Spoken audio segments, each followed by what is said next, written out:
हमें सुखी होना है, हमें आगे जन्म मरण के दुख में नहीं फंसना। मुझे इसी जन्म में श्यामाजू के चरणों में पहुंचना है, जीते जी पहुंचना है। एक तरफ प्रभु की तरफ चलने का निश्चय और दूसरी तरफ जितनी भी क्रियाएं हैं वो सब अपने प्रभु के लिए पूरा हो गया। यही सब शास्त्रों का सार है। चाहे जितना पढ़ लो, चाहे जितना सुन लो, सबका सार यही, इतना ही सार है।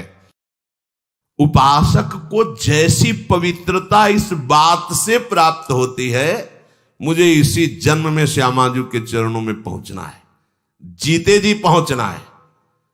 ये निश्चय, ये हृदय का निश्चय होता है। अब इस बड़ी बात के आगे कोई बात टिकेगी नहीं। अगर ये बात आ गई, सब बातें फेल हो जाएंगी।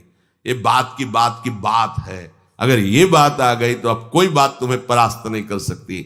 जहां राधा चरणारविंद की प्राप्ति की बात आई, वहां कोई बाधा प्रवेश ही नहीं कर सकती।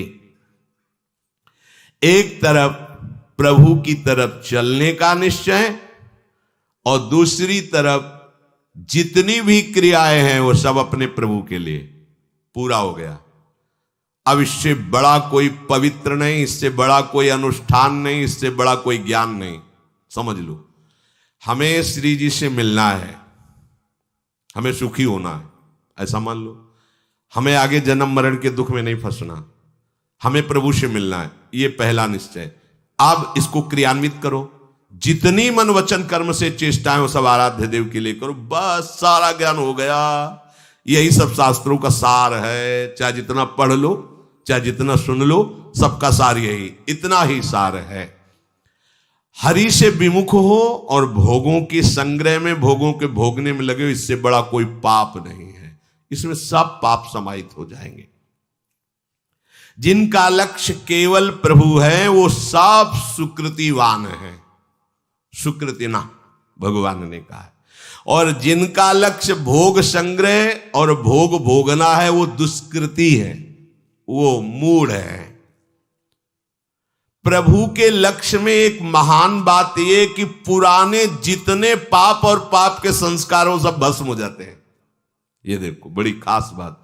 कोई और अनुष्ठान करने की जरूरत नहीं। कृच्छ व्रत, चंद्रायण व्रत, ये सब बड़े से बड़े शास्त्रों में प्रायश्चित वर्णन है। जिसने लक्ष्य कर लिया मुझे भगवत प्राप्ति करनी है, ये अंदर का निश्चय पूर्व के पाप और पाप वासनाओं को भस्म कर देता है। ये किसी तीर्थ में ताकत नहीं, ये तीर्थ में ताकत नहीं।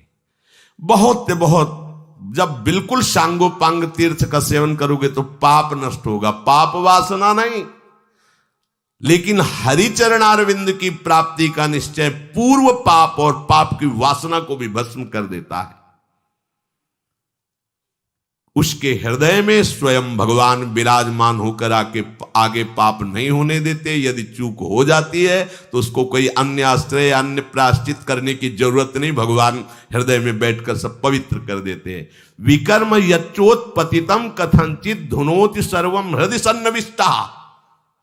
भगवान स्वयं कह रहे, मैं उसके हृदय में बैठ करके स्वयं अब संचालन करता हूं। अगर कहीं उसका देहाभिमान जरा सा बकाया स्फुरित हुआ, कोई चूक हो गई, तो मैं हृदय में उसके बैठा हूं। इसलिए धुनोति सर्वम हृदय सन्निविष्टा, मैं धोकर सब बहा देता हूं उसकी अपवित्रता को। यह है भगवदाश्रय। सच्चे हृदय से केवल तुम्हें चलना और यंत्रवत चलना है, कठपुतली बन के चलना है। जैसे नचाए कठपुतली वाला वैसे ही नाचना।